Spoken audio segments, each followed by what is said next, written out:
Maui Nui is on a mission to help balance axis deer populations for the good of our environment, communities, and food systems on the island of Maui. They've shared over 126,000 pounds of nutrient-dense protein with the Maui community. Secure your spot now. Become a snack subscriber and join in helping to build more resilient food and ecosystems on Maui. Visit MauiNuiVenison.com. That's MAUI venison.com and use promo code BEAR for 20% off your first order. You know what my favorite text is? A waypoint in the onX Hunt app to a goblin turkey. The list on the onX Hunt app features for chasing turkeys is long, but knowing exact public and private boundaries and land ownership details will help you find more places to hunt, whether that's on public or private. I'll be toting the Hunt app through the spring woods in a few states this year, and I recommend you do the same if you want more turkeys on your table. Also, onX has a special offer for you. Use code BEARGREASE to receive 20% off your membership at onxmaps.com/hunt this spring. Outdoor adventure won't wait for engine problems. Things like hard starts, rough performance, and lost fuel economy are often caused by fuel gum and varnish buildup. Seafoam can help your engine run better and last longer. Simply pour a can in your gas tank. Hunters and anglers rely on Seafoam to keep their engines running the way it should the entire season. Pick up a can of Seafoam today at your local auto parts store or visit seafoamworks.com to learn more.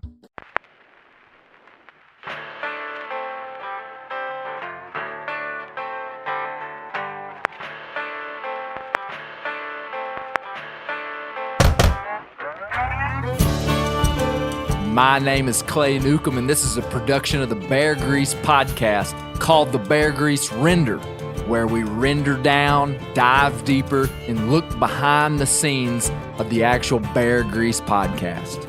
Presented by FHF Gear, American-made, purpose-built hunting and fishing gear that's designed to be as rugged as the places we explore. This is quite an environment we have in here for the render right now. It is. Everybody's new. heart is racing a little bit. Not me and Brad and Bears. Bear? Nope. You feel no increased anxiety in your nervous system right now? Hey, if what is in that bucket was crawling across my leg, you would just chill. I mean, it's probably not. Like an equine animal, it senses fear. Yeah. Is that right, Brad? 100%. Is that why that one's being weird right now? I don't know. Because I'll just be honest, I am not cool as a cucumber. Josh, really, your heart's beating fast knowing that. A little. It's not like it's. I think it's anticipation. Okay. I think once we talk about it and see it, I'll calm down a little bit. But okay. I have to be honest, my heart rate is a little why elevated. Josh's heart is palpating is because within about 2 feet of him is in a bucket. 2 feet on either side. Is that tell us what that is, Brad? This is a timber rattlesnake, and that is a western diamondback rattlesnake. They're in 5-gallon. They look like snake. They're genuine a lid, Home Depot buckets. Yeah. But it's a lid that is made for an animal. Looks like it's got holes in it. We got a bunch of snakes in here. We got a diamondback, a timber rattler, and a Eastern indigo snake. Which one do you want to show us first? Well, I don't know if we want to show them right now. Should we introduce? Okay. Man, I'm just so excited. We've got no mystery guest, guys. Mystery guest is over. This is Brad Birchfield. Brad is he's really from, sorry, Brad. That was a lame intro. No, that was It's like a man who needs no introduction. Brad doesn't need he doesn't need a fancy mystery intro. Okay. I have Josh Landbridge, filmmaker. I'm here. Bear John Newcomb here. Bushwhacked a turkey this week. Yep. Misty Newcomb, who is very scared over here, and then her our boots guest, are off, her feet Brad are up Birchfield. in the chair. For those who are anticipating this render, we're going to talk about the Cobra scare, but we're going to have our own Cobra scare today. No, I hope we not. have lots of snakes in here. Brad, how long you been into snakes, man? Ever since I was a small child. Like, I would say my earliest memory is probably about 4 years old. Just being really obsessed. I was into dinosaurs as a child. A lot of snake weirdos. Did you have a dinosaur? I did. My dad built me a dinosaur in my backyard. It was 12 foot tall and still Really? there. Yeah. My dad built the dinosaurs in the city of Mountainburg. You know those Okay. big giant dinosaurs Yes. in the city of Mountainburg here in Arkansas? So many Yeah. people. My father built those due to my obsession with reptiles. But, No you know, way. Wow. that was back in the 70s when there was just books and like you couldn't find real dinosaurs, but you could find reptiles. And so it was kind of an easy transition into snakes, I guess. But Brad, you are, I don't know you real well, but you're the most normal snake guy I've met. I would agree. I appreciate that. Yes. Yes. Running you in agree? this world, Yeah. you do tend to run into some extreme personalities. Snake Yes. Spectrum. people and big cat people. Yeah. They're kind of in the same category. Yeah. You think so, Brad? Oh, Do absolutely. you have any big cats? No. Never Never wanted had a one? desire. But a funny side note, I was watching the Tiger King or whatever, when the Yep, Tiger King. yep. And the first episode, there's actually a guy I knew that was on there. Oh, No yeah. way. I was like, hey, there's, yeah. So, you Wow. know, it's kind of a small world. Now you're not. How do you classify yourself? Because you're not a like an academic herpetologist. No, my degree is in journalism, but I just have become obsessed with snakes as a small child and just studied them and was just fascinated with them. And I probably should have went to college. They say to go to college for what you're passionate about, and I'm like, I don't know, because now I think if I went snake hunting every day, I'd probably get bored with it and hate it. You know. So what do you do? So you have pet snakes, but you also catch snakes. Yeah, well, I do a lot of we call a herpetoculturist, I believe is the correct terminology. Okay. And that's someone who's in that world, but it's not a degreed scientist Okay. that does stuff. But me and You some are friends. that. Yes. That's your title. Yes. A herpetoculturist. Man, that's a good title. Yeah, it's hard to spell I too. get business cards. But yeah, we run with a lot of people with degrees in biology and stuff like that. Yeah. But we just do it for fun. But I do a lot of educational programs for Boy Scouts and, you know, nature centers, game and fish nature centers and stuff like that. And it's just kind of been a function of having, you know, 40 something snakes at your house. And your wife says, "Why do you need these snakes?" And I said, "Well, it's for education. I'm going to show these to kids Aw. and stuff." And she's So, like, "Oh, He's okay." a philanthropist. Thus far, yes. Okay. Can I ask a follow-up question? How'd you sell that to your wife? I mean, at some point she wasn't your wife and you had to convince her. Funny story. Okay. Everything I tell you will be, this starts with a funny story. Yeah, when we were dating, she thought it was very amusing that I liked snakes. Okay. And so on our dates, we'd go driving the roads at night looking for, you know, road cruising for snakes. And it was all fun. And then the day we got married, that all ended. And I had a couple of snakes at that point, which she wasn't real happy with, but we had an upstairs bedroom. And I kept them up there, and they were kind of out In of the her upstairs bedroom. That seems Yeah. logical. Actually, a few got out, but anyway. So after we got kids, the snakes got evicted. So I had Okay. to build Okay. a big building in my backyard to house my snakes. Okay. So I have Oh. a separate building now that I keep my snakes in, which she didn't realize was going to free me up to get more snakes. Yeah. So now I've got like between 40 and 50. I'm not really sure. What kind of snakes do you have? Just a lot of, like I say, most of the Arkansas species, and then I've got some. How many Arkansas species are there? There are 38 species of snakes in Arkansas, and only 6 of them are venomous. Okay. But I keep all the venomous except the coral snake. I've had coral snakes, but they're kind of quirky to keep in captivity. They don't do well over time, so I just kind of don't worry about them anymore. I've got a rubber one that I use in my snake presentations. Okay. But I've got a lot of like corn snakes and different kinds of king snakes. And you ever heard of a bull snake?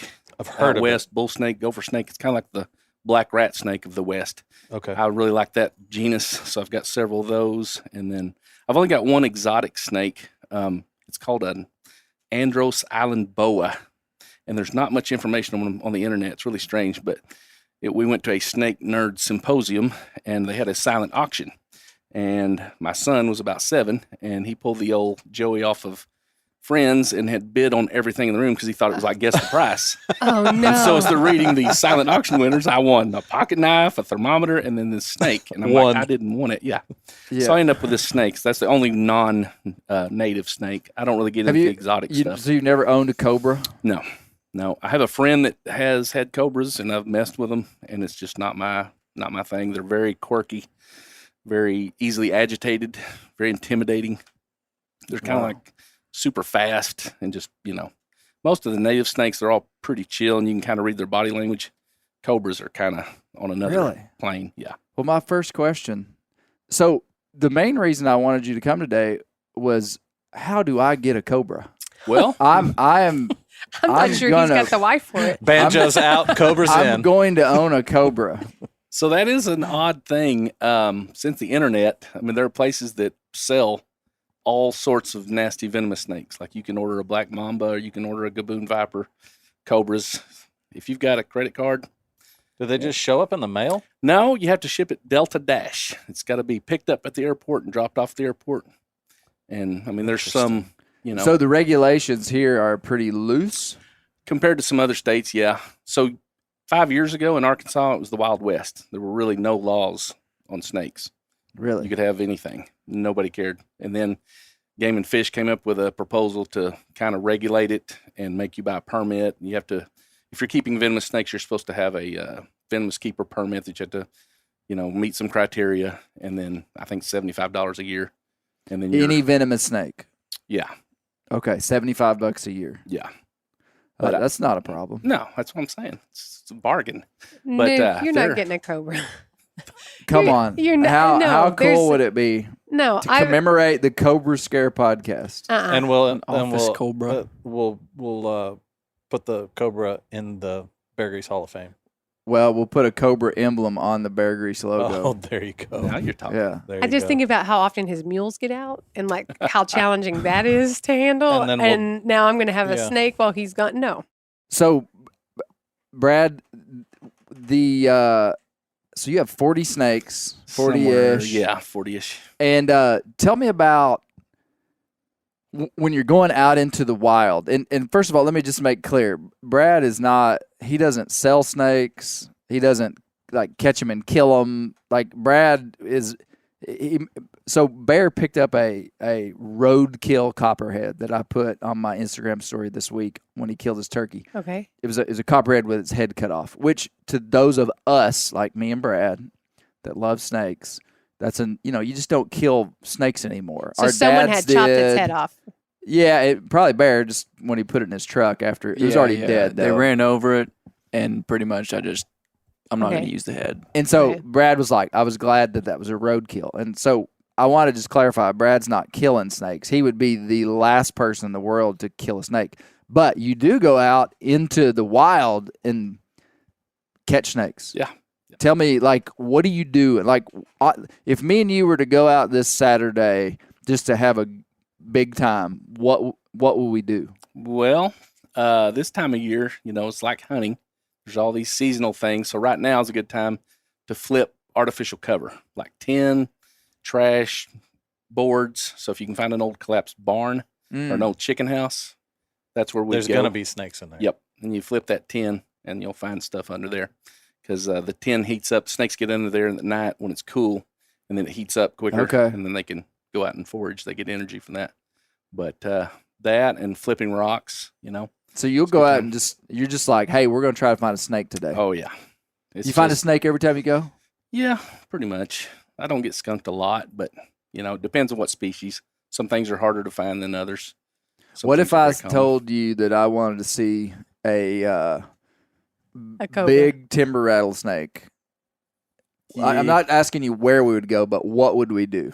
Yeah, we'd probably find a south or southwest facing slope with a lot of rocks, some open canopy because they like, to regulate between the shade and the sun to regulate their temperature. And it's pretty predictable once you kind of figure out, connect the dots. Really? So this is the habitat. Yeah.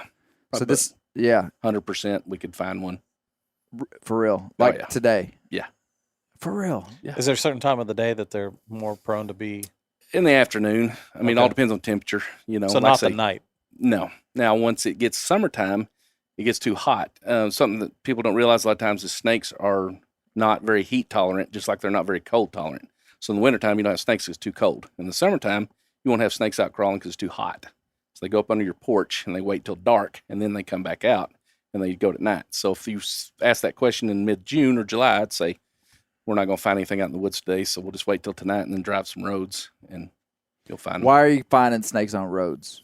It's just transitional areas. They're crossing. It's not. I used to think that they would come up on the blacktop to to gather heat They do. on cool nights. So that's a thing. Yeah, That's true. That's absolutely true. Because we did the same thing. We used to catch a lot of snakes on roads, on blacktop roads, and but I always wondered if that was really true, or if that's just if you drive 30 miles of road, you're gonna just random chance a snake's just gonna be crossing. Yeah, especially pit vipers, because like say when it cools off, they're ectothermic, which means they're the same temperature as the air, and so once it gets cool, that the road surface is like a battery charger for all practical purposes. They get on that and sit for a while, absorb that heat, and then they've got more energy to, forage and look for food in the night or reproduce or whatever. Now, this is a dumb question, but you knew that you could have a round-eyed venomous snake.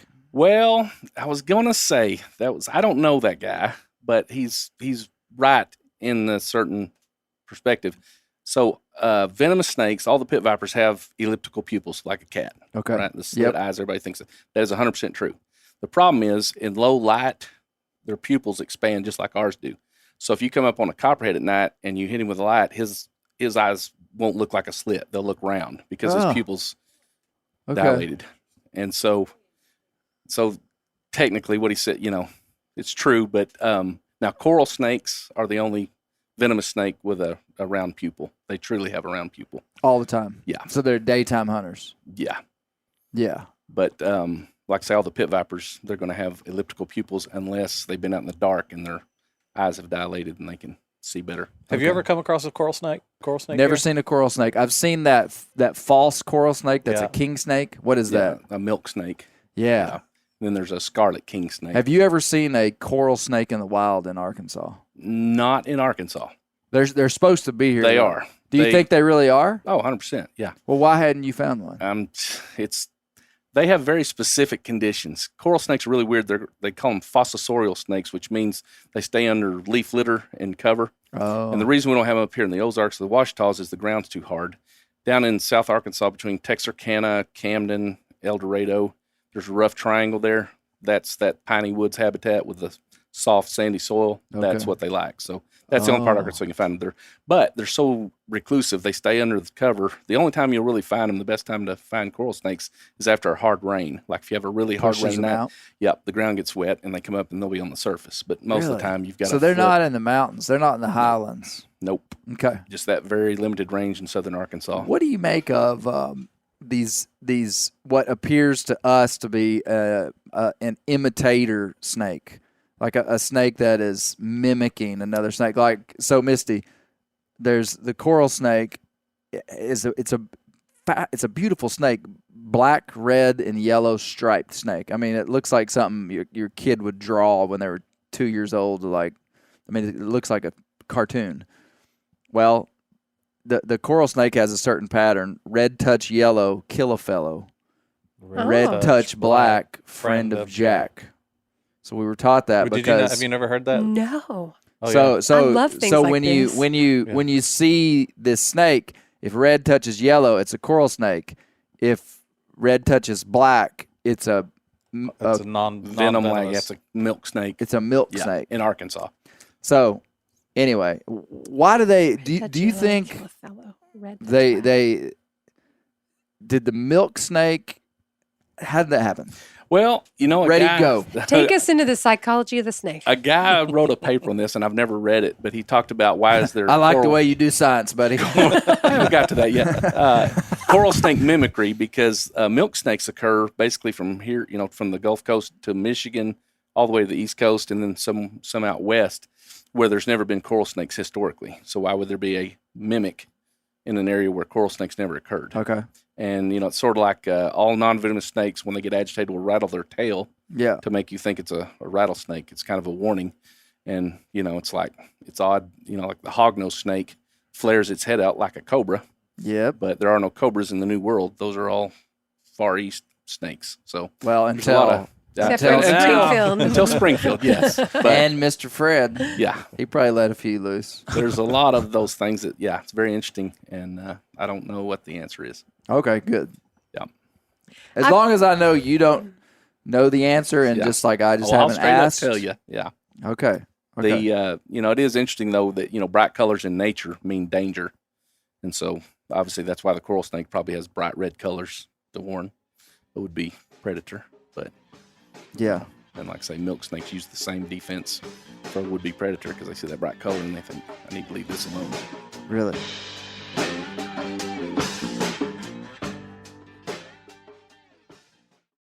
I've had a Helix Sleep mattress for over 2 years, and it is for sure the nicest mattress that I've ever slept on. I've slept much better in the last 2 years, been more comfortable than I have for my whole life, and that's true. The Helix lineup offers 20 unique mattresses, including the award-winning Luxe Collection, the newly released Helix Elite Collection, a mattress designed for big and tall sleepers, and even a mattress made just for kids. Take the Helix Sleep Quiz and find your perfect mattress in under 2 minutes, and your personalized mattress is shipped straight to your door free of charge. Helix has several different mattress models to choose from, each designed for specific sleep positions and feel preferences. Helix is offering 20% off all mattress orders and 2 free pillows for our listeners. Go to helixsleep.com/clay and use the code HelixPartner20. This is their best offer yet and won't last long. With Helix, better sleep starts now. Ready to win Mother's Day and cement your reputation as the best gift giver in the family? Give the moms in your life an Aura digital picture frame preloaded with decades of family photos. She'll love looking back on these memories and seeing what you're up to today. Even better, with unlimited storage and an easy-to-use app, you can keep updating mom's frame with new photos, so it's the gift that keeps on giving. And this is not a joke. Juju Newcomb has an Aura frame, and we share photos, and they're incredible. Also, my mother-in-law has one. We have them. They truly are really good, really high quality. The Aura frame is easy to set up. It takes just 2 minutes to set up a frame using the Aura app. It also adjusts the display depending on light levels in the room to maintain the true color of your photos. For real, the digital screen is amazing. Right now, Aura has a great deal for Mother's Day. Listeners can save on the perfect gift by visiting auraframes.com to get $30 off plus free shipping on their best-selling frame when you use code BEAR, B-E-A-R, BEAR. That's auraframes.com. Use code BEAR at checkout to save. Terms and conditions apply. Whitetail Institute launched the food plot revolution in 1988 with a concentration on research and real-world testing of forage products specifically for whitetail deer. Whitetail Institute's research and development team of agronomy experts provide effective, personalized service. I've been using Imperial whitetail clover for a long time in a food plot back behind my house. In 2007, I killed the biggest buck of my life over an Imperial whitetail clover small quarter-acre food plot. Imperial whitetail clover is the only clover scientifically developed through years of selective breeding. Clover extreme genetic stability provides extreme cold tolerance, disease, and drought tolerance. It really does. Clover is coated with Whitetail Institute's Rain Bond, a polymer coating added for enhanced seedling survivability. They have an exclusive offer for Bear Grease listeners, 15% off Imperial Clover when you use the code BEAR at whitetailinstitute.com. That's whitetailinstitute.com and use code BEAR for 15% off. Clay and I were hunting on Wednesday, and I walked around this little pond and nearly stepped on top of a gigantic moccasin. Are we sure it was a water moccasin? Of course we were. All snakes are scary in water moccasins. Anything in the water is a cottonmouth. Yes. I can verify. I didn't get a great look at it, but it was as he says. It was a big. It wasn't that big, Josh. It Josh was probably 6 inches. Put it in about diameter. as big as a Subway sandwich. That's not true. He was. I mean, he was that big in the middle, and it darted off. No, he jumped as I jumped. Yeah, and then he went under the leaves, and then it's probably not a cottonmouth. Oh, come on, Brad. I would bet my truck on it. Whoa. That it was a cottonmouth? It was. Okay, I might trust your opinion. I really think it was. He yelled and jumped, and I looked, and where we were at, it was a wild place. It was way up on top of a mountain, a small little pool. Yeah. It was a weird place to see one, but it wasn't a banded water snake. Yeah. It was like that solid, and I know a moccasin has a pattern, but sometimes they look solid. Yeah. I feel like it was. Well, cottonmouths have I refer to it as an undeserved reputation of being aggressive, but they're just very assertive. They're very sure of themselves. They're assertive. Yes. I like if you walk up on one, a This snake cottonmouth is very will usually not assertive. take off. It will coil up and gape its mouth and just kind of warn you. But water he snakes are did notorious for not taking dart off. He Okay. kind of just Well, yeah. He did leave. Could be. he did leave. He was right by his hole though. Yeah. Because he just disappeared into like a little root. we looked for him. That couldn't find doesn't sound like cottonmouth behavior. Okay. him. I'm gonna believe that it was a cottonmouth. That That's- my life was in danger. The way I was Josh protected. screamed like a woman, yeah, That was your indicator? yeah. no, that is not a good indicator. There are very few absolutes in the snake world, and I get tickled at our snake programs because everybody wants to know that one thing that's foolproof. That's the 100%, and there's very few things in the snake world that are like that. Is there a certain snake that you're like, man, I'd really like to find? Oh yeah, there's a list. So What's top of the list? me and a buddy started about 15 years ago wanting to find all the venomous snakes in North America, and we're down to 2. And oh, one, really? You is found not- all but 2? Yeah. Damn. Hey, I don't want to break your rocker is kind of touching that snake. that might be why he's making noises. Okay, I'll quit rocking. So Brad is in a rocking chair, and his one of his very large snakes that's in a white like linen bag. You can slide that chair forward if you need Here, to. Bear, touch that snake and move it. Bear's not afraid of it. yeah, just yank it out of the way there. Just There we go. there you go. Good job, Bear. But what were we talking about? The venomous snakes. You've caught. Oh yeah. So we're on this quest to catch all the venomous snakes in North America, and all we do, it's basically like my hobby is like birding. People go out to all these exotic places, real similar. to take a picture, except the birds can kill you. So we set out on this quest, and there's one little montane rattlesnake that occurs in the kind of the Boot Hill section of New Mexico, and it's a Mexican species, but it only ranges in the U.S. right there, and that's like the coup Holy d'etat. grail. Yeah, we haven't gotten that one yet, and there are very few there, and it's a fairly sketchy area to go to because of the illegal stuff on the border. And then the other is a subspecies of one that science has kind of did away with, but we're clinging to the old ways. Can you What is tell us what it is? Yeah, it's that's called a desert Massasauga. Desert So- Massasauga. Where do they live? They have a really spotty distribution. They're on the coast of Texas, like Brownsville, up to where's the spring break place? Padre Destin. Island? Padre Island. Padre Island down to Brownsville, they occur, and then in West Texas, they're kind of spotty, and then in Colorado, and then New Mexico, and in Arizona. But they're not just like a wide ranging; they're very spotty distributions.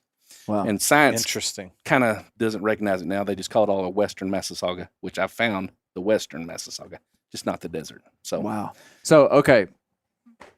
Have you been bit by a venomous snake? No. Envenomed by No. a venomous Oh. snake? Never have. Not yet. No. Okay. Pretty dangerous, deal. And, we understand the risk involved, and, we're prepared for that. Because if you play with fire long enough, you're probably going to get burnt. But What's your take on a guy like Mr. Fred that's been bit so many times and doesn't like? I've gotta tell the. Well, let me tell the rest of the story. I have a recording of Fred telling what he did after he got bit by that banded Egyptian cobra. oh yeah, I considered playing it. I mean, it's like gold to me, his story. But he was a young man. So let me tell that story. Oh, we got a new microwave. burrito's done. I got a Well- new microwave and it still beeps. We thought we had that fixed. Turns out what we thought was beeping, it wasn't beeping. Is it a microwave? Mr. Fred, when he got bit by that banded Egyptian cobra, bit him right on the hand and got him good. He had to put his foot on the snake and pull the cobra off of him. He tells the story of how he finishes doing what he was doing. Like he was working on something and he finished working on it, and then he told the girl that was there, like, hey, keep running this place. I'm going to run down to the hospital. He drove himself to the hospital? His wife was with him. Okay. But when he gets bit, he doesn't check into the hospital because when he was young, the first time that he was envenomed by a snake when he was 14, he went into anaphylactic shock. and nearly died from because of the medicine. Because of the medicine. And so he wants to be close to the hospital in case he starts to die, but he doesn't want to check himself in. Well, how do you think hospitals feel about that? Not great. They're not real cool on it. So he goes into the waiting room and is sitting there, and he's holding his arm, and he said it swelled up to about his elbow, but not that bad. No pain, but he said his throat started to close up. Whatever kind of venom it would be in a cobra, his throat started to close up, and he started having a hard time breathing, and he was, but his arm just swelled up. And long story short, as I understand it, the hospital got word that this guy had been bit by a cobra and was like waiting it out, and they weren't going to have it, and so they bring a kind of a crew of people out to kind of like. And Fred, granted, he's a carny. I mean, like he's a sideshow. Yeah, that's not a bad word, is it? I don't think it's one that we say. Carnival. He worked at a carnival. Yeah. I think it's a word I've heard him say. Yeah, okay. He does. Mr. Fred. No offense to any carnies out there. Yeah. Take that out. It's a legitimate job. Take where I said it's a bad word out. No, it's an honorable trade. Bear, you should look into getting into the carnival, son. And basically, he stands up to greet the doctor. He sees what's about to happen, and he shoots out the door. And he's dark. Little and wiry. Yes, and it's dark outside, and he runs into the woods, and basically runs away and hides. They call the police, and there's this manhunt for Fred in this town. And they're looking for him all night, and he sees flashlights, and he's down in this little ravine. And finally, he walks out the other side of the ravine, and it's been like 6 hours, and he's fine. And he was feeling better too. Yeah, he was feeling better, and so he decides he's going to walk back to the snake display at the carnival. And so he knows they're looking for him, and he said he wanted to look normal, so he went into a Dollar General and bought some stuff and carried it in a Dollar General sack, just so that he would would have something to do. Yeah. Rather than just walking down the road, he'd just have it. Well, when he gets back to the carnival, basically the carnival owner is I don't know if he physically grabbed him, but like they made him go back to the hospital, and he was like, "I'm fine," and they didn't do anything to him. So anyway, he just toughed it out. Yeah, wow, that's one way. Yeah, but recommend But it. he's been bit over 20 times, and he's only had antivenom twice. That's impressive. Is that normal? No, I wouldn't say it's normal. Talking about the anaphylactic shock. They derived the antivenom from horse serum. They called it, and the antibodies in the horse and ours don't get along, and so sometimes the reaction to the antivenom was as bad or worse than the bite. So that's completely plausible. And then after 20, I don't know, you may be building up somewhat of a tolerance to the effects, because there are guys, once again, in this weird world we live in, there are people that self-envenomate, and they do it very carefully. To build up a tolerance? To build up a tolerance, because he actually mentioned Bill Host. Did you know that name? Oh, yeah, 100%. He's like the Mount Rushmore He acted guy. like I should have known it. Yeah, I was surprised you didn't. But you're a little disappointed in me? He had a kind of a roadside attraction in Florida for 50 years. It was a snake, reptile gardens, and he had been bitten 160 or 168 times by banded crates, king cobras, like real bad stuff. And he got to the point where he could just stave it off. It wasn't no big deal. And they got blood transfusions from him to save other people's lives because he had built up these antibodies. So that was Bill Hatch. That's crazy. Wow. That is crazy. My dad one time, I wish Dad was here. You probably know this guy. I'm not going to say his name. He watched a guy get bit by a copperhead, kind of an animal snake guy. I think I know exactly who you're talking about. Do you? 100%. Well, Dad, I mean, I don't know if I would have believed it if somebody else would have, but Dad was like, Clay, I mean, he reached down there and that snake just nailed him right in the hand, and this guy didn't even acknowledge it. Yeah. Like he wasn't. I don't remember the exact circumstance. It's been 15 years since I've heard the story. And Dad said, "Did that snake just bite you?" And he, almost as if the question was offensive to him, he was like, "Yeah." And it was like, "Okay, all right, well let's go." Anyway, I don't understand. Yeah, that's not a good plan. I mean, For those of you out there considering. For children at home. We tell people the best snake bite kit, they make these things you can still buy at sporting goods stores. It's got a nice little surgery kit with suction cups and a razor.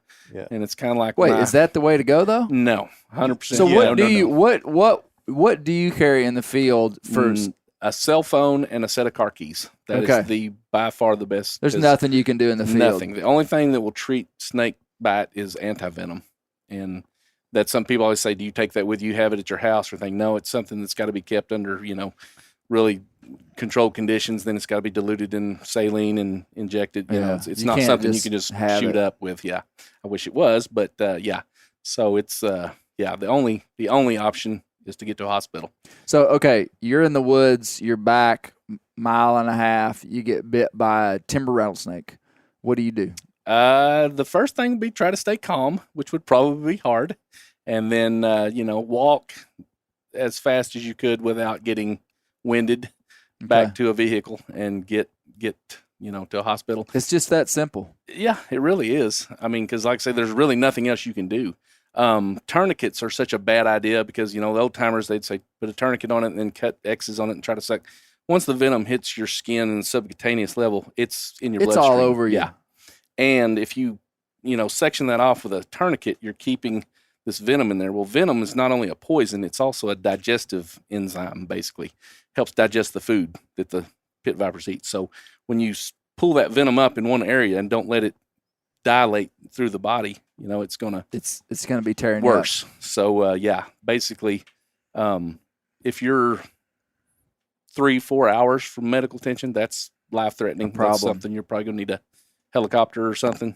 Call your buddy with a chopper. Yeah, it could get serious real quick. But if you're within, a friend of ours is Dr. Spencer Green in Houston, and he's like the expert in snake bite in the United States. He's probably treated more than anybody, all the other doctors combined. But he always said roughly 2 hours. You got 2 hours. Be fine. Really? 2 hours. And there's a lot of variables. All the hype for any snake in the States. Let me clarify though. There's a lot of disparity in the severity of the bite. Because sometimes snakes will do what's called a dry bite, where it's just kind of you annoyed the snake and he's just telling you leave me alone, and he doesn't inject any venom. And then, like I said, can a snake control that? Yes. Yeah. 100%. Weren't you paying attention on episode 4? I was about to say, I did. That was clearly covered. But it just Brad knows. Yeah. Yes. But yeah, they can control the amount of venom, and if they're, hemmed up on your porch by a Jack Russell Terrier and you get bit, that snake's probably going to sock it to you. Whereas if you're just walking out in your yard in flip-flops and you actually step on one, it may be a dry bite. But, so there's a lot of variables. But his ballpark was if you're within 2 hours of emergency medical care, you're probably going to be fine. Wow. But, there are exceptions to that. If it's a huge snake and you've got a really long walk and your heart gets elevated, bad things can happen. I think we have roughly 6 snake bite deaths a year in the United States. In the United States. And most is there of those, a trend of what snake is killing people?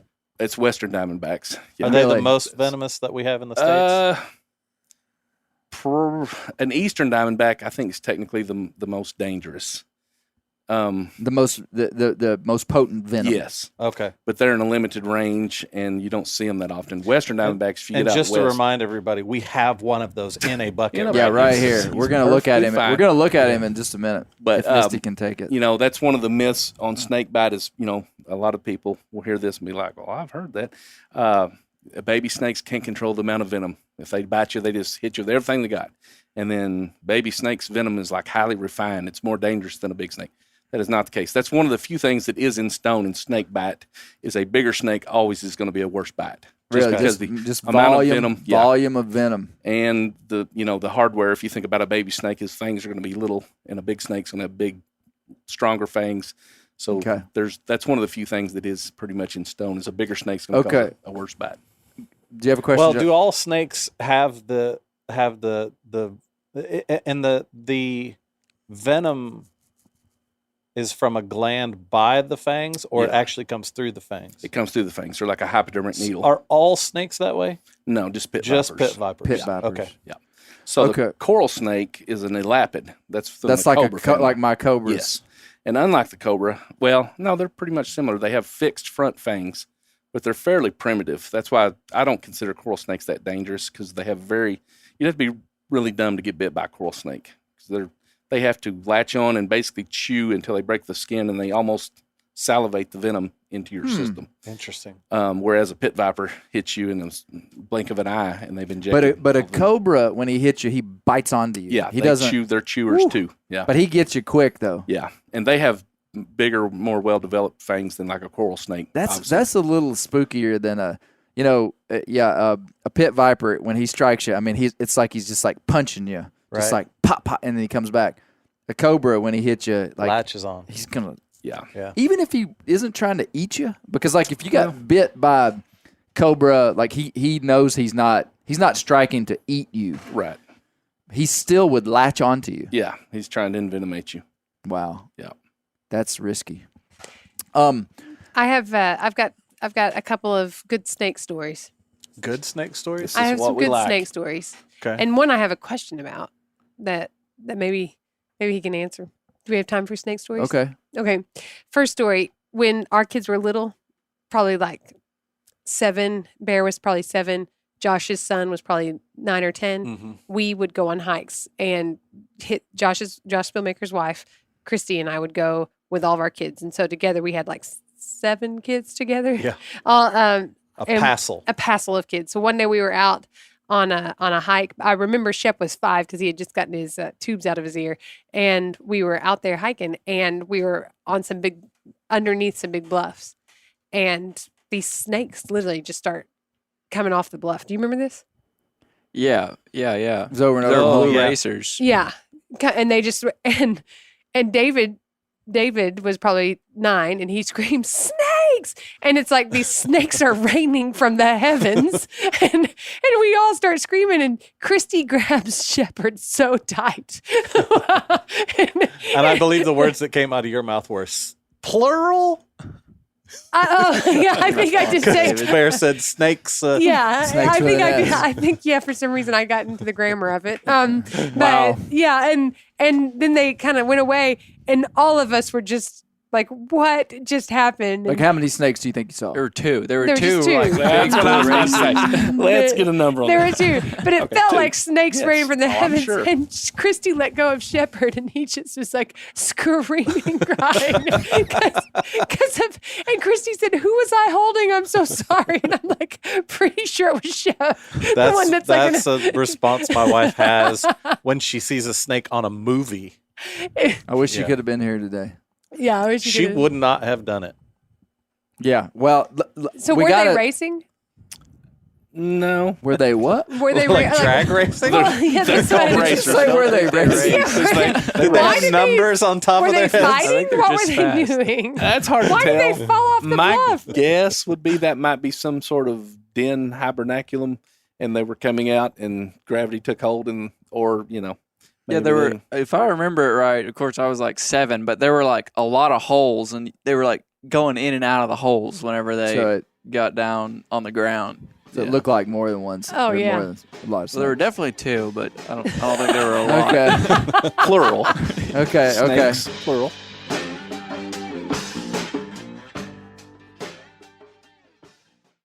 Ready to win Mother's Day and cement your reputation as the best gift giver in the family? Give the moms in your life an Aura digital picture frame preloaded with decades of family photos. She'll love looking back on these memories and seeing what you're up to today. Even better, with unlimited storage and an easy-to-use app, you can keep updating mom's frame with new photos, so it's the gift that keeps on giving.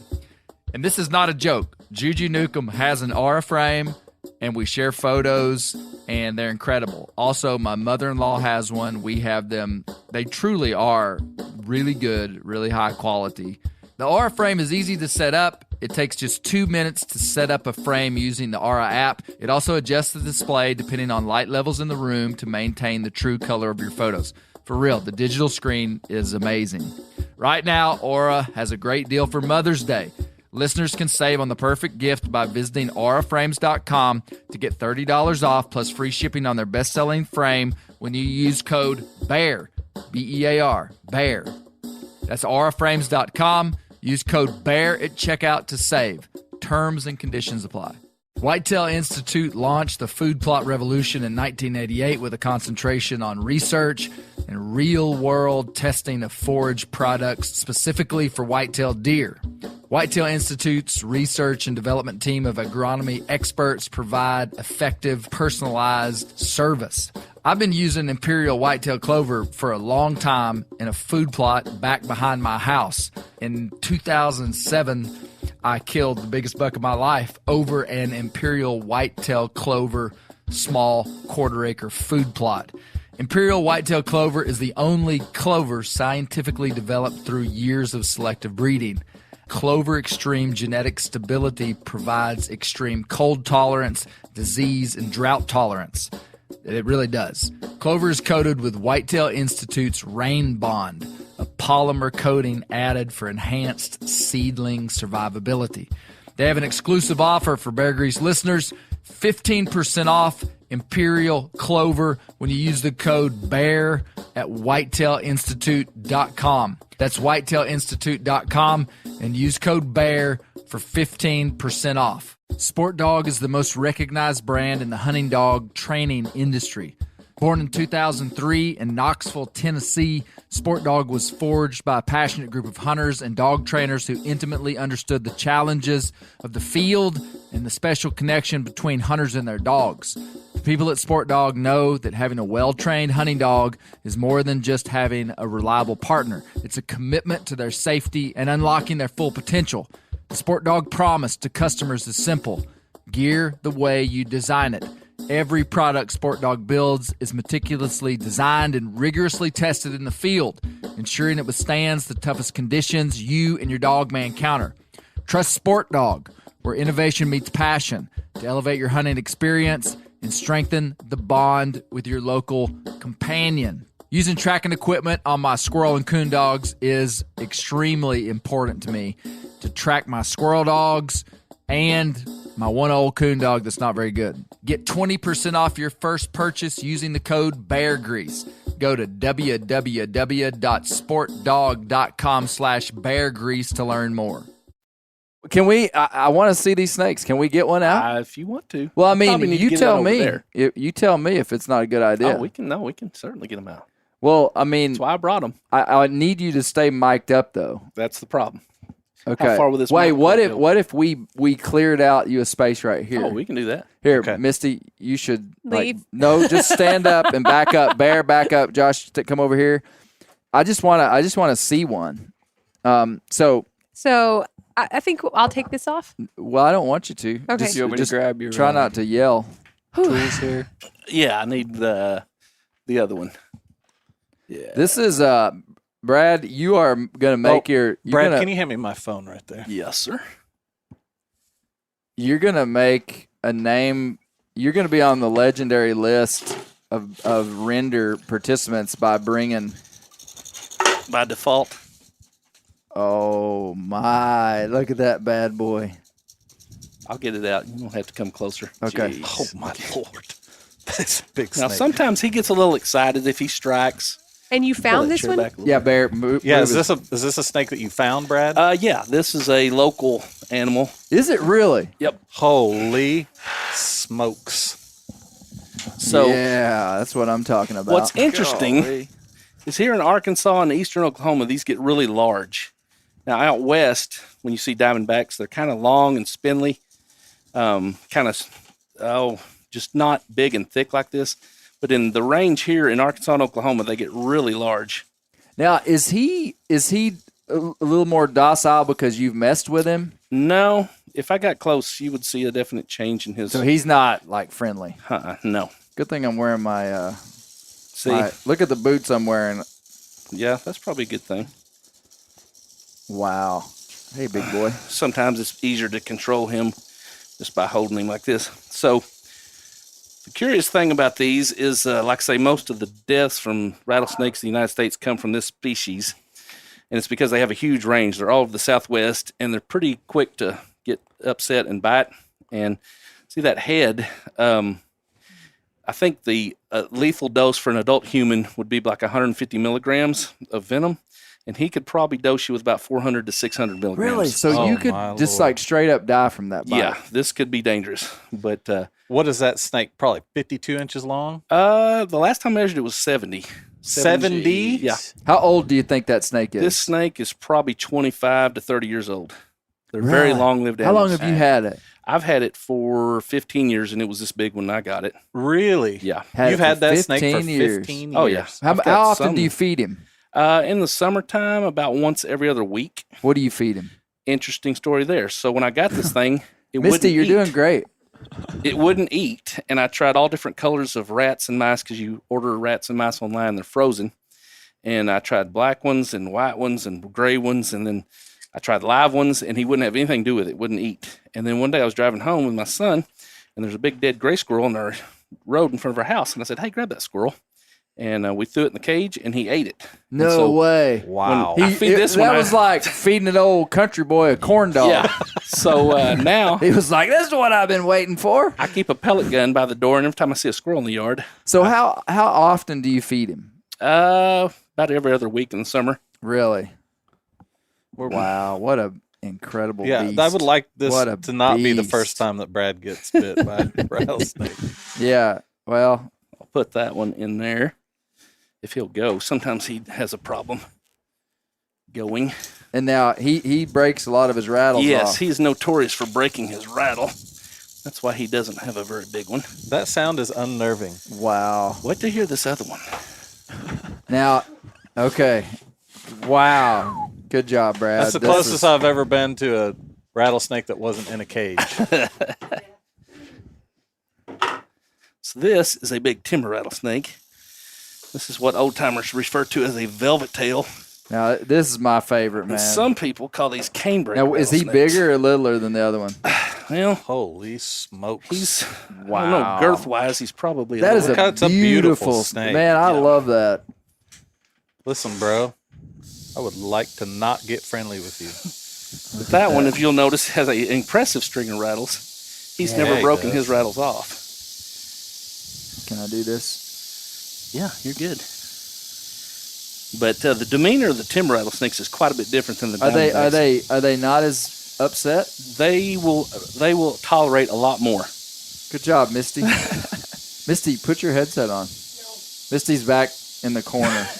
No headset. Wow. Hand on Look the door. at that rattle, man. But yeah, this one's got an impressive string of rattles. I think there's like 20, 26 or 28. I can't remember the last time I counted them. But wow. They get, like I say, that's about as big as one you'll see in Arkansas. I've only found a few. That one, did I send you a video? Yeah, that was it probably wasn't that big, but it was close. It was a big one. Yeah, that was awesome. Now, I feel like right now, that snake, like I could reach down and touch its tail. You could. I wouldn't recommend it, but yes, but he's not. Could he come from that position and hit me right now? So that's something I was going to say is interesting about cobras. So cobras can basically only strike straight down. So whereas these guys, if I get over here, he's going to sling back over and hit me. Cobras would have to turn around. And that's one thing that they're a little easier to... That snake is probably 3.5 inches in diameter in its fat part. Yeah. Oh, more than that, I bet. Now, he's as big around as a good Subway sandwich in the middle. Yeah, that's definitely a... That water moccasin that I almost stepped on was probably 3 times that size. Is that right? Yeah. I really wish you would have gotten a picture. This may have been the state record. Wow. I love that. Now, now he's in a certain phase, like the coloration of the skin? Kind of the blonde phase. So in Arkansas, will he get darker? It's a beautiful snake. No, he's pretty much going to stay this color. In Arkansas, you get some that are kind of gray, have different tones of gray, and then you get some that's kind of olive green, and then you get this phase, which is kind of like a blonde phase, which is pretty light. Now, okay, Brad has critiqued my snake catching. It's not good to catch him by the back of the head. No, it is why? bad. Tell me why. Okay, so right now, his fangs are folded up in the top of his mouth. Yeah. So if I reach down to get him by the neck, guess where his fangs are pointed? Right into my fingers. And they can bite through their bottom jaw. If they get mad enough, they'll just poke their fangs through their jaw. So that is bad. So, like I say, if the best thing is to not touch them at all. But if you have to, the best technique is to like let them stretch out. And to get him by the tail. Yeah, and get the head going away from you. Yeah. And then you can pretty much gently come under the tail. And then, like I say, once they're supported, they... God, that's a big snake. Hold Hold it right there. Now, does he eat squirrels? Yeah, he has. What does he prefer? He will eat lab-produced rats and mice. So he's not as picky as the diamondback. Yeah, the diamondback will only eat squirrels and rabbits that are not produced in a lab, wild caught. Wild caught. Or found. Wow. Could he strike your hand right there? No, not in this position. We got gravity working against him, and then, like I say, he's using a lot of strength to come back up towards me. So if you had him by the back of the head, right up against his neck, he could still like stick his fangs back in and hit your hand? Yes. Jeez. Really? Yep. And like I say, that's where your fingers are. That's why we don't do that. How long have you had this snake? This is a retired stud snake from the University of Arkansas. Oh, really? A buddy of mine was doing research on something with timber rattlesnakes, and he was just up there making babies, and they were downsizing the lab, and I said, I need a big timber Was he a rattlesnake. wild caught? Yeah. Came from Madison County. Is that really? right? Yep. Unbelievable. But like I say, timber rattlesnakes are a lot more, they'll tolerate a lot more than the diamondbacks, because you can see he's pretty much just annoyed that I'm holding him. What does the number of rattles equate to? How many times it sheds a year. Okay, so that So if snake he has is... a good year and he'll shed 2 or 3 times, he'll get 3 or 4, 2 or 3 segments on the bottom of his rattle. Okay. If he has a bad year, like a drought, and there's not much to eat, then he won't, he'll just shed once. Now, I'm not sure what he's doing here. Quit doing that. But yeah, you can't age a rattlesnake. Yeah, that whole how many rattles and how many years is just not. Because like I say, you'd think that diamondback would have a huge section of rattles, but it really doesn't. So anyway, there's the timber rattlesnake. Now this guy, he doesn't. That's like probably that. more along the lines of what I need.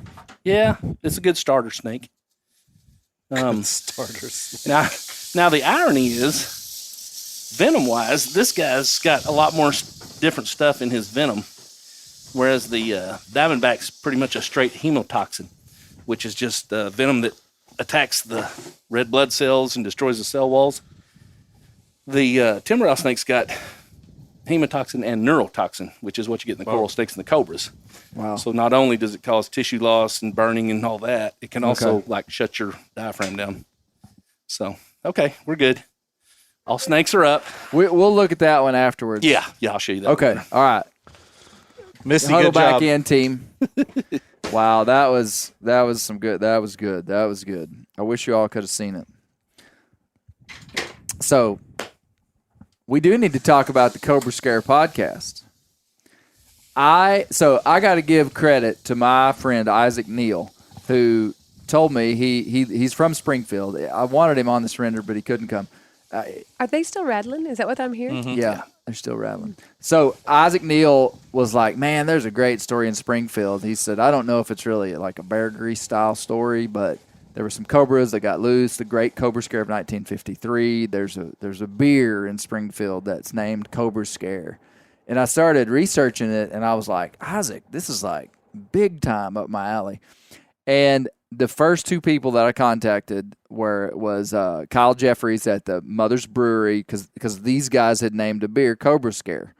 And then he referred me to the museum curator, John Stellers. And when I talked to those guys, I was like, this is going to be good. And it really was one of my favorite podcasts that we've done in a while, just because it was so crazy. You've had quite the reaction to the video you put on Instagram. Yeah. For those of you did you know about that? Would you have known Yes. about the Cobra Scare? I heard about that about 5 years ago, and I'd never heard it before either. What context? Some snake person on Facebook had a picture of the sheriff holding the dead one there by the car. Yeah. And I was like, because black and white, old, it's like you didn't see many cobras. And I was like, what is this? And I started doing a deep dive into Google, and next thing you know, I'm like, I had no idea. I'd never heard of this. The Great Cobra Scare. Fascinating. What stood out to you in that story? Anything stand out to you? Just the general outlook of people and snakes, because in that time, totally different time. And just everybody being terrified and like, these things are going to attack us. And, This probably wasn't that big a deal. I mean, if your kid's out playing in the yard and finds one, that's obviously bad. But these snakes weren't looking for people to bite. They're just trying to hide or find food. So. Yeah, but you got to give it a little bit of credit, though, man.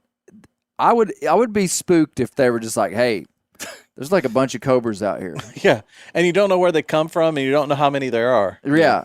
Till there's like 3 or 4. And I bet if that same thing happened in any city, like if it happened in the country, it'd be different because people are more spread out and the snakes would just kind of like disappear. Right. But this happened right in the middle of downtown Springfield, and there was an epicenter, and all these snakes were like within just like a mile, Right. And so they had dispersed from somewhere. And I could see, I bet you'd have the same reaction today. Do you think? Yeah. Probably. People just going on lockdown, people getting crazy, people trying to do wild stuff, people leaving. Yeah. I mean, I bet. People coming. I think there's people who who are real into that. Brad would have been there. There'd be a bunch of people like me. That let's go. Yeah. Yeah, probably. Yeah. Yeah. What's that is like really disturbing. There's a rattlesnake rattling very hard. What stood out to you, Misty, from whatever you're interested in, the snake cobras, the social aspects, the motherly aspects of women protecting their children? Well, I mean, I don't think you heard a lot of that in that story. I think them getting with a hoe, that's probably where my sense apparently if you want to protect yourselves from snakes, just keep a hoe around. I remember the first time I ever saw a snake, and it was my mom killing one with a hoe. Me and too. I was a little bitty girl, and she was hysterical, and I'm pretty sure it was like a garden snake, and that was the first time I ever saw one, and it imprinted, obviously, as evidenced today, pretty hard. Yeah. My mom is a pretty normal person, but they killed one with a hoe. So what stood out to you? I thought was it a fun podcast? No, it was a fun podcast. I think the part where they were playing flutes in the down the street, snake charmer. I think music. That was probably my favorite part. We grew up in an era where you always saw. You're right. The 80s were. That was big the Cobra era time. of cobras. Was I right, Brad? Cobras, yeah. The 2 scariest things in the 80s were cobras and quicksand. Yeah. And so I would have known that's not the kind of flute you play. Like I would have known the flutes don't sound like that. That you got to play them because the picture I have in my head is like you get the high school band out there with flutes and they're and they're blaring it with these loudspeakers. That's kind of how I envisioned it. But that image was pretty funny to me. Men with pitchforks and flute players. Brad, do you know much about Indian snake charmers? Some. Was I did a little bit of research just trying to understand like what this means in their culture, and these guys are from my research. These guys that are snake charmers, so they're the guys that are putting these little baskets of snakes, lifting the lid off. A big cobra jumps out. They're within striking distance, and they're playing this flute, moving while the snake is doing like this. If you watch them, lots of videos, they get struck at all the time. Mm-hmm. And they just kind of move out of the way, or they slap the snake. Yeah. and that's real common to see them slap the top of a cobra. But also read that a lot of that is the snakes are not healthy snakes. Like they're not feeding them, and they're kind of weak. Possible. Maybe.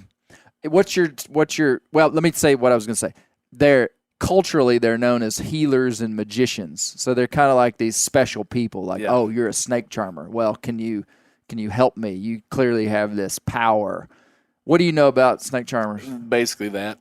Yeah, it's just all tied to kind of ancient medicine and healing and that kind of thing. And the snake is cueing in on the movement of the flute, and I don't understand why they don't get bit though. I still don't understand. Again, that cobra basically can strike straight down. So he's not like you wouldn't do that with a rattlesnake. A rattlesnake would bite you. But cobras are pretty predictable in the way they react, and that's why they slap them on the head and stuff, because they know. But it's dangerous for sure. But can you take the fangs out of a snake? Yeah, there are. But they'll grow back. Yeah, sometimes there are venomoid animals, but they don't really do well. I mean, some people do that. Interesting little anecdote. You're talking about, when did cobras pop up, and back then did people know about cobras? So back in the 30s, there was a guy named Ross Allen from Florida, another famous snake guy, and he did a lot of the stunt work in Tarzan, the old Tarzan serial. Yeah. And they would literally take like Eastern Diamondbacks or cottonmouths and like milk them, and cobras and stuff as much as they thought they could, and then it would literally bite him on screen. Oh my gosh! To know, like they just drain the venom and say, you'll be fine. We've got to shoot this right now. Yeah, because the snake's on empty. So they would literally do that. So and I thought about that. I thought, cobras. I mean, books and stuff. Probably people were aware of cobras, but that would have been a pretty shocking thing. You know, sure seems cobras like in Springfield, Missouri. Yeah, did it work? Yeah. He did a lot of movies, a lot of TVs. He made it. Yeah. But that's taking your job to a whole new level. So I like on the render to comment on some of the things that was said on the deal. I thought bringing the cultural image back to something that we could relate to, that was helpful for me. Like to understand Indian snake charmers, and saying that would be like if Brent Reeves had a big timber rattler in a bucket, which would be different.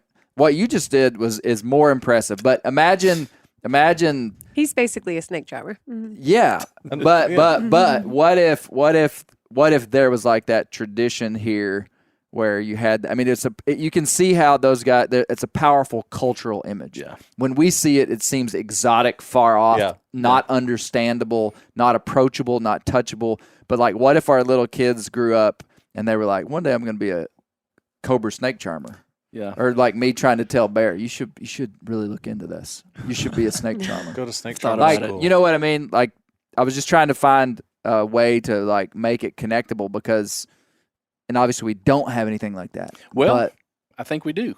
Okay. You ever seen the snake handling churches up in the Appalachians? Oh, well, I mentioned that. I mean, that's straight up, snake charmer. Yeah. I mean, that's his faith strong. Is that still going on? Do you know? Not near as much, but they're still. It's funny. I liked a Facebook page of a church. I can't remember the name of it, but I followed them, and they post videos of their service. And about every 6 months, they'll have a snake service. Little snake handling. And I'm like, gnawing my fingernails off watching it. And this guy's dad and his dad both died from snake bites. No way. Really? And he said on there, it's very interesting, their faith. How genuine do you think they are? 100%. You got to be committed. But what I'm saying is that sometimes I've seen it and it feels, and I mean, and I'm a church going man, so like I could respect somebody doing something that they actually had faith in, and I'm not into handling snakes, but like I could see someone doing it and it like actually meaning something to them. Oh, 100%. As opposed not just a to show. Yeah. I mean, because me and Brad and Bear could go probably pick up a rattlesnake do a good in show. A church, and it wouldn't really have any, like, I don't know how your read was. These guys were something you're offering very to do. sincere. Yeah, there was a documentary about this one preacher. It's how I discovered this whole church, and this guy talked to him, and he talked about it. And he said, "Hey, it's not for me." And he said, "I don't do it unless the Lord calls me to do it." And he said, "I know the consequences, and the Lord is telling me to do this for a reason to bring somebody's faith." So it seemed genuine, very genuine. Huh. To the point I'm like, man, I wish my faith was that strong. I just saw you pick one up. Well, yeah, but no, it's different. Though watching Brad pick up the snake, it was just there was like a grace to it. Like it was. Yeah, it's just not that big a deal. Yeah. Interesting. Bear, what stood out to you about the podcast? What was your favorite part? Well, first I've got a question. Did you get why he had 12 of them? Like, why didn't he just have like 2 or 3? Like, it doesn't make any sense to have a whole. Maybe they were only sold by the dozen. Well, probably you got to bring a discount the more you buy. But back then there wasn't much in husbandry. They didn't know how to take care of them, so they were likely going to get 12, and 1 or 2 is going to live. The rest of them are going to die because they didn't feed, because they were kept in abysmal conditions. And okay, stuff. Mr. Fred may have some insight into this, because when he mentioned that he ordered 25 king cobras from Bangladesh, and he didn't want 25, he wanted 12 for his snake display. So he knew he wouldn't get 12, and he actually only got 3. He ordered 25 and got 3, and they shipped them to New Orleans. And he went down to New Orleans. He tells a great story. He went to New Orleans, picked up like huge king cobras, like 15-footers. Oh my Lord. And they were I don't know the how you handle a customs snake the that big. customs people.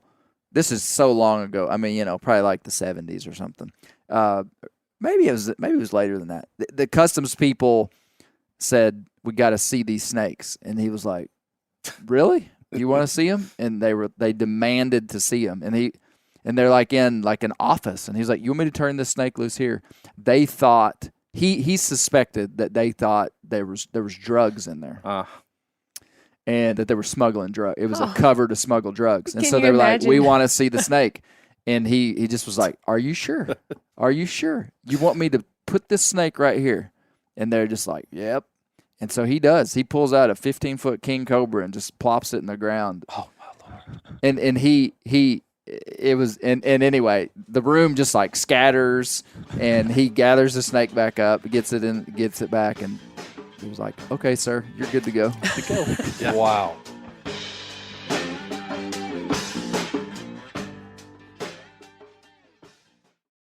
Ready to win Mother's Day and cement your reputation as the best gift giver in the family? Give the moms in your life an Aura digital picture frame preloaded with decades of family photos. She'll love looking back on these memories and seeing what you're up to today. Even better, with unlimited storage and an easy-to-use app, you can keep updating mom's frame with new photos, so it's the gift that keeps on giving. And this is not a joke. Juju Newcomb has an Aura frame, and we share photos, and they're incredible. Also, my mother-in-law has one. We have them. They truly are really good, really high quality. The Aura frame is easy to set up. It takes just 2 minutes to set up a frame using the Aura app. It also adjusts the display depending on light levels in the room to maintain the true color of your photos. For real, the digital screen is amazing. Right now, Aura has a great deal for Mother's Day. Listeners can save on the perfect gift by visiting auraframes.com to get $30 off plus free shipping on their best-selling frame when you use code BEAR, B-E-A-R, BEAR. That's auraframes.com. Use code BEAR at checkout to save. Terms and conditions apply. Whitetail Institute launched the food plot revolution in 1988 with a concentration on research and real-world testing of forage products specifically for whitetail deer. Whitetail Institute's research and development team of agronomy experts provide effective, personalized service. I've been using Imperial whitetail clover for a long time in a food plot back behind my house. In 2007, I killed the biggest buck of my life over an Imperial whitetail clover small quarter-acre food plot. Imperial whitetail clover is the only clover scientifically developed through years of selective breeding. Clover Extreme genetic stability provides extreme cold tolerance, disease, and drought tolerance. It really does. Clover is coated with Whitetail Institute's Rain Bond, a polymer coating added for enhanced seedling survivability. They have an exclusive offer for Bear Grease listeners, 15% off Imperial Clover when you use the code BEAR at whitetailinstitute.com. That's whitetailinstitute.com and use code BEAR for 15% off. Sport Dog is the most recognized brand in the hunting dog training industry. Born in 2003 in Knoxville, Tennessee, Sport Dog was forged by a passionate group of hunters and dog trainers who intimately understood the challenges of the field and the special connection between hunters and their dogs. The people at Sport Dog know that having a well-trained hunting dog is more than just having a reliable partner. It's a commitment to their safety and unlocking their full potential. The Sport Dog promise to customers is simple: gear the way you design it.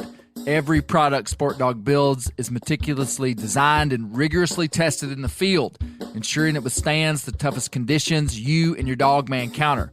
Trust Sport Dog, where innovation meets passion, to elevate your hunting experience and strengthen the bond with your local companion. Using tracking equipment on my squirrel and coon dogs is extremely important to me to track my squirrel dogs and my one old coon dog that's not very good. Get 20% off your first purchase using the code BEARGREASE. Go to www.sportdog.com/beargrease to learn more. So I've got a friend that's, I think he's 82 now, and he grew up in that era, and he lived up in Ohio, and he worked at a zoo, And I think what he said he did, he went in and started looking at their bills of ladings and shipments and stuff they've gotten and got names of people in Africa and India. And he started writing them as like a 12-year-old kid and was like, I will provide you with, X amount of black rat snakes and garter snakes and this and that. And you please send me. And he said he would get in these boxes marked venomous snakes. And he would open it up and there'd be like 15 different snakes in bags. And he didn't know what they were. And I was a child, and he would go get books and figure out, okay, this is Bothrops asper, and this is, Naha. And yeah, I'm like, are you kidding? But yeah, apparently back then it was pretty much the Wild West. But he said he had some crazy stuff back probably in the late 50s when he was a kid. So anything could go. Yeah. I made the statement that some people believe the king cobra to be the most venomous snake in the world.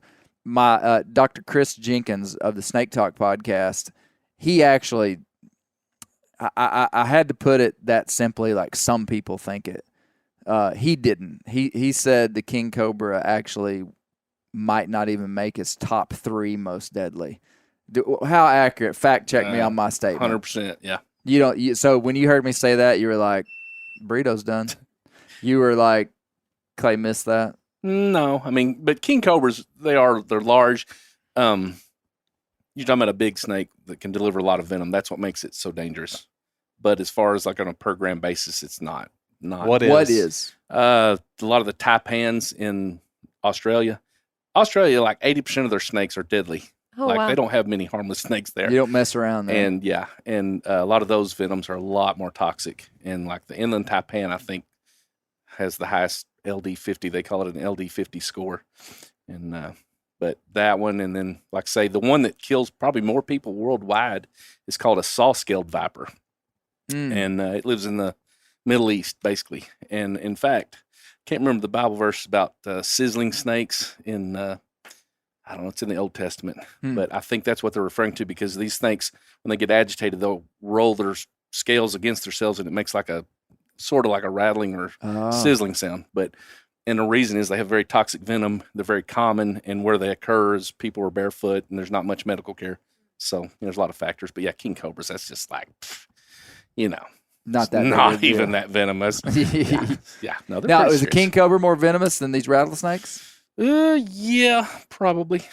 Yeah. Okay. Just because of the neurotoxic components that are So when I have my king cobra Yeah. and my rattlers, watch out for the king cobra. Yeah, I would. Yeah, Barry, I would say that. You didn't. I didn't let you finish. What stood out to you most? Well, I thought that was interesting that like people would have had no context for what a cobra was. Like that would have never occurred to me, because you didn't grow up in the 80s, so I don't think you really have a context for what a cobra is. Well, I've seen strike first, strike hard, no mercy, sir. He's been raised right. He saw the right movies. and it just seems like you just see cobras like that's just like a school mascots. You just know it. Like it's not something you'd even think about. And yeah, so whenever like they were, pulling out the flutes and stuff, and I guess you kind of explained how they weren't necessarily totally serious about that, but it just never would have occurred to me that they wouldn't have had any idea that just because they don't have like the exposure to it. They would have been looking in like encyclopedias to learn about cobras. 100%. Exactly. Yeah, absolutely. There's no Google, there's no YouTube. Yeah. And they wouldn't have like seen it on movies and stuff. Yeah. Growing up. Yeah. Yeah. Josh, what stood out to you? The whole thing was pretty interesting, but I think it's interesting how that isolated situation. It lasted over the period of like 6 weeks. Yep. How much it imprinted on the identity of Springfield. Yeah. The fact that they went and put it on the seal, they had the Cobra haircut. All these things, like it was sensational at the time. And rightly so, but just the fact that to this day, what are we, 60 years later, there's still a Cobra on the seal. 71, I think. 71 years. Yeah. There's still a Cobra on the seal. I love it. I love that a simple thing like that can change the destiny of a place. I thought Kyle Jeffries did a great job of explaining why little quirky regional things bring a lot of identity. You know, the guy from the brewery, he was like, yeah, every little town's got something weird that happened. Yep. And this was our little weird thing, you know. That I thought he did a good job of telling that kind of stuff. I'll tell you. This is behind the veil. I don't fully buy Carl Barnett's confession. Really? Yeah. That was my favorite part. Yeah, was yeah, just yeah. a disgruntled kid that thought he got gypped on some fish. He's Well, like, okay. So there's a more extended version of the confession, Okay. and they actually ask him if he had any regrets and if he wish he hadn't done it, and he kind of gets defensive. And they were like, "Would you do it different if you could do it again?" And he was like, "Well, no, No, that sucker cheated me He out cheated of me. the fish. And there's just something. So it's a YouTube video. You can look it up. The Cobra scare. Maybe we'll put it in the link in the description. But you can watch him tell the story. And I just think, I don't know. When I was watching him, I just was kind of like, did you really do that, Carl? I mean, I don't want to cast skepticism on We need to do an Springfield's expose. complete identity. We need to do an expose. Well, I as I understand it, Carl is no longer with us. Oh. yeah. Well, So he What's was the- a pretty he took old the truth guy to the grave with him. back in '92. He was, yeah. What's But the counterfactual, Clay? Like if you Just- say something like it that, just- then there if has to you be just- another theory for what happened. I just think I'm not saying I'm just saying I'm slightly skeptical that he actually did it. Just from reading his eyes, I'm just like, that guy'd lie to you. Whoa, he has grandkids. Rest in They're peace. probably gonna I'm hear not. this, I have man. no Calling the poor guy a evidence liar of this. posthumously. No. I all I did was watch a YouTube video. I just wondered if anybody else got that vibe. I did not. I Okay. thought he was very sincere. I was like, this guy is telling the truth. I watched the extended one too, and I think You he was bought just it. mad about it. I Yeah. think the defensiveness is actually makes it sound more factual, more truthful. Yeah. Well, the Yeah. fact that he lived with it for 30 years. Before telling someone. Yeah, I mean, Well, see, I guess that's the part of he it. had to That's, get that out. that's part of it, though. If you no one could dispute him. Yeah. Do you understand? I mean, it's like there's nobody that's going to go, well, Was you waiting for on Rio Tuesday, Mauer to you die. were at, yeah, Rail Mauer couldn't have gone, I don't even know this guy. Like, I didn't trade fish. Like, it's all so deep in the past. That was it, too. There were no other stories, but what would his motivation be? That's another one. If we're in the court of law, it'd be like, well, why would you lie? He has no reason to lie. Which I get that. Other than just maybe just a little Like publicity. What else do you think could have happened? I mean, the snakes just got out of Rail Mauer's Okay. pet shop. You know, I mean, they just got loose. Okay. Maybe, he but did sound like a colorful guy. Yeah. yeah, No Runaway Yeah, for sure. chimpanzee that bit chimpanzees. people. Yeah, it's like, this sounds like my kind of guy. yeah. Well, it was a fun podcast. Yes. Um. I want to hear about Bear's turkey. Oh yeah. Bearsy boy. You want Bear, give us the condensed version? the condensed version of your turkey hunt. Okay. Well, pretty much I hunted from opening day till Thursday and had a couple of really good opportunities on turkeys, and I kind of had an idea of what the Now, when he turkeys- says he hunted those days, he literally left and didn't come home. Well, he spent the night out Spent there. the night out there in his yeah, truck. I had to keep drove coming in for back for school. different He things. had but a yeah. presentation, a big senior presentation that he had to do at school, and he shows up at our house and is like, "Mom, do you know where this shirt is? Do you know where the?" And it's coming in from the woods and went straight Did to you that shower? presentation. Did you shower before? Yes, you... I did. Okay, I good. came early enough. But anyway, I over the 4 days, I kind of developed an idea of what they were doing. He was you were sleeping in your truck at your spot. right. Yeah, he 'cause would leave people the would- house at like 10 o'clock at night to go get his spot Yep. and sleep in his truck, and then he had a couple guys pull in before daylight. Yeah, and I'd he'd wake like up at, stumble out, in his underwear and be like, I'm turkey out there. pretty much. But yeah, so I kind of had an idea of what they were doing, and there was one particular turkey, the first one that I heard on opening day, and I knew where he was roosting, but I couldn't really get in close on him every morning. But I heard him the first 2 days, like right before light, gobble down in the exact same spot. And I'd go down there and try and get him, and I'd eventually find him up the mountain, like 400 yards probably, maybe not that far. But in 2 of the days, he met up with another gobbler up there, and I'd hear 2 of them. Do you have their like calendar? Pretty much. You were like knew he was meeting up with another gobbler around 10 o'clock. It just seemed like they were always like right there after they got off the roost. Anyway, I on Thursday I go down to where I can hear into this holler where I've been hearing some turkeys and then kind of hear another area over to my right. But I heard another guy. I saw a bunch of headlamps like all around the holler. I saw 3. 2 of them were like kind of. And this is a hollow that's like a half a mile across, but the leaves aren't still out, so you can see a headlamp like bobbing through the woods. Right. Am I right? Yeah. And it seemed like people were just like accumulating every day because they would hear turkeys and then come back the next day.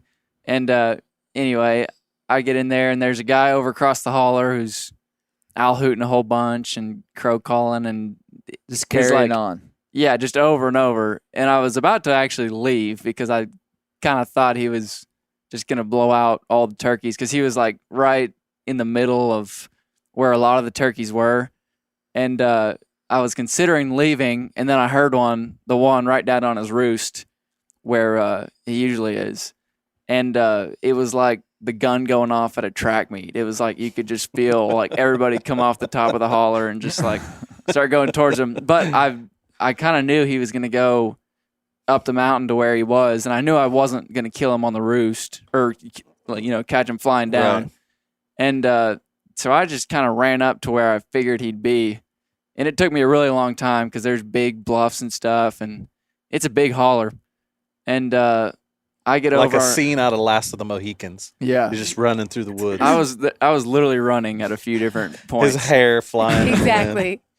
And I get up about where I think he's going to be, and I hear him as I get close to that point. I can hear him gobbling up the mountain from me, and as I get closer, I can hear 2 gobblers up there gobbling at each other, like one would gobble and the other one would start up right after.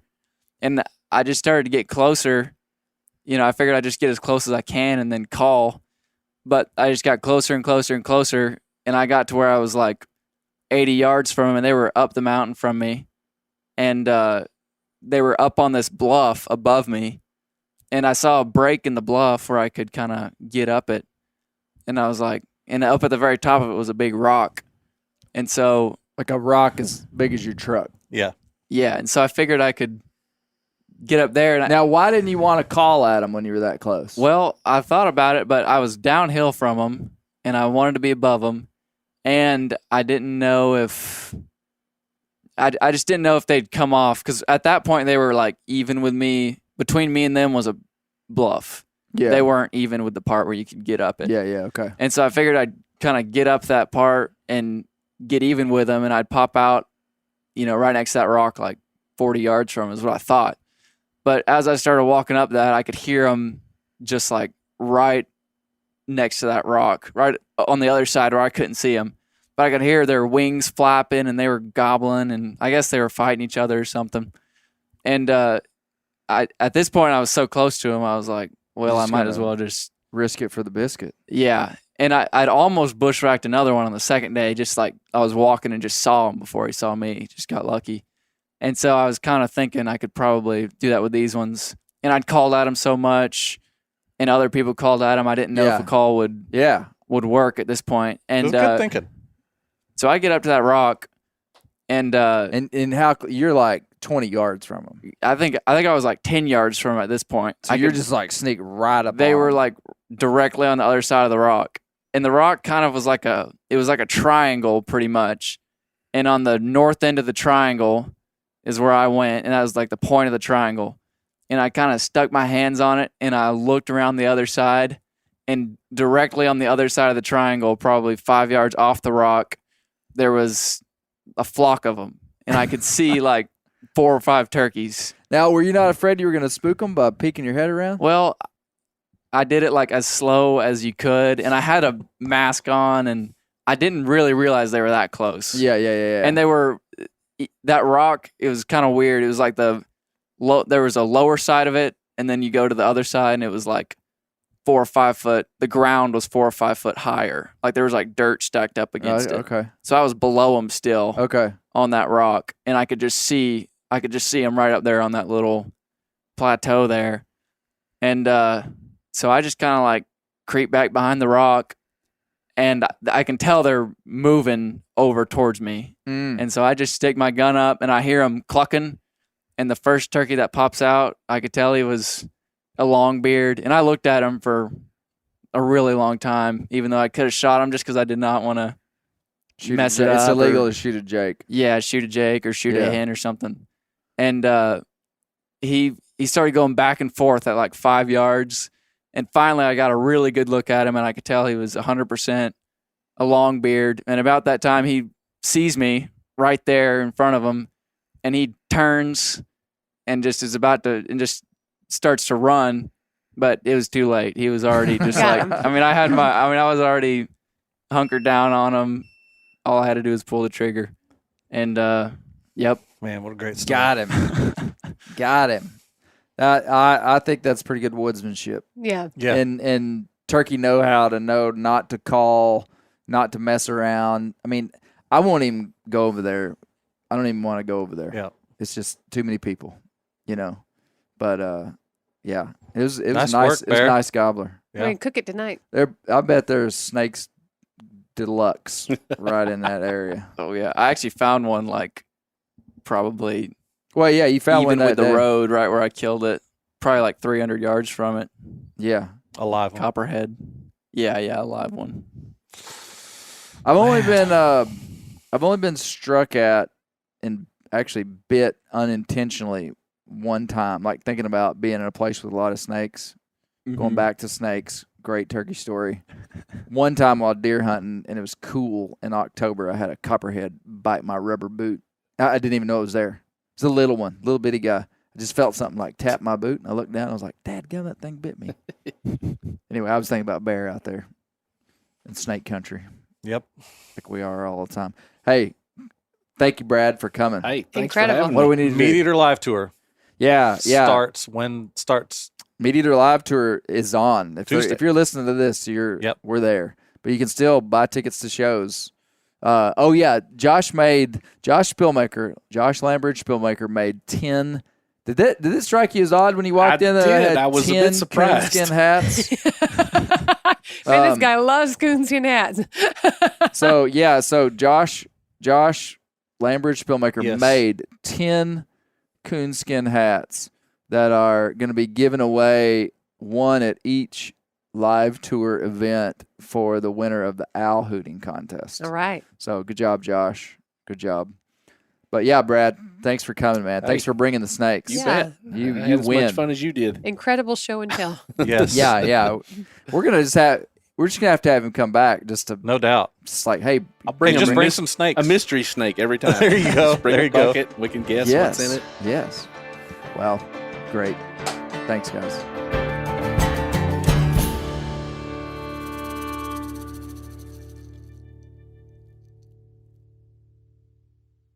Maui Nui is on a mission to help balance axis deer populations for the good of our environment, communities, and food systems on the island of Maui. They've shared over 126,000 pounds of nutrient-dense protein with the Maui community. Secure your spot now. Become a snack subscriber and join in helping to build more resilient food and ecosystems on Maui. Visit MauiNuiVenison.com. That's MAUINUI venison.com and use promo code BEAR for 20% off your first order. This show is sponsored in part by BetterHelp. Around New Year's, we get obsessed with how to change ourselves instead of just expanding on what we've already done right. Maybe you finally organized one part of your space and you want to tackle another. Or maybe you're taking your supplements every morning and now you actually want to eat breakfast. In the last year, I've been more diligent about going to the gym on a regimented schedule, and it's made a lot of difference in my life. Therapy helps you find your strengths so that you can ditch the extreme resolutions and make changes that really stick. Therapy is helpful for learning positive coping skills and how to set boundaries. It empowers you to be the best version of yourself. It isn't just for those who've experienced major trauma. If you're thinking about starting therapy, give BetterHelp a try. It's entirely online, designed to be convenient, flexible, and suited to your schedule. Just fill out a brief questionnaire to get matched with a licensed therapist and switch therapists at any time for no additional charge. Celebrate the progress you've already made. Visit BetterHelp.com/Grease today to get 10% off your first month. That's BetterHelp.com/Grease.